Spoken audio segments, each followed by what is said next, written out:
Ya, amoso uduto, oyawore uru, amoso uduto, oimore uru, kamora mora ma video ni bo chopo kuomu. Un joluo ma Kenya, un joluo ma Tanzania, un joluo ma Uganda, un joluo ma Ethiopia, un joluo ma Congo, un joluo ma South Sudan. Hakwa un ya. Koni gik moko wada kelo no kai, mondo ne kaka chal. Amoso uduto. Wan gi sikunde moko e Kenya ka. To wacho ni ya, hii ni jokes mag sikunde ambao to wan go Kenya ka. Wacho, do you want to know where former student of Nyanza Secondary School are staying?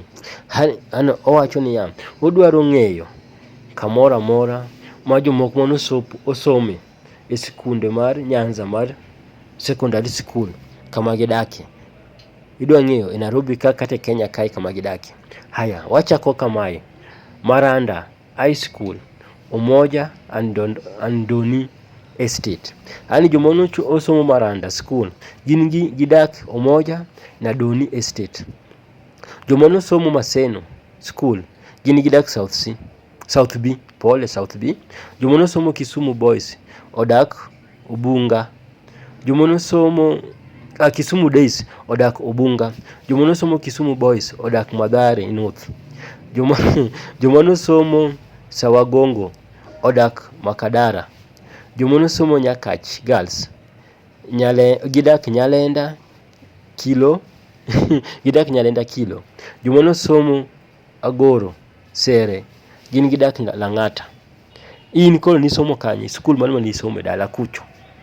Makoro nibiro Nairobi kai, dak kanye Nairobi kata dak kamora mora kanye gweng' kai e piny ka. Nikech wacho ni jomono somo Maranda High School, gin godak Umoja na Doni Estate. Jomono somo Maseno School, gin gidak South B. Jomono somo Kisumu Days, gin gidak Ubunga. Jomono somo Kisumu Boys, gin gidak Mathare Mathare North. Jomono somo Sawagongo, gin gidak Makadara. Jomono somo Nyakach Girls, gin gidak Nyalenda Kilo.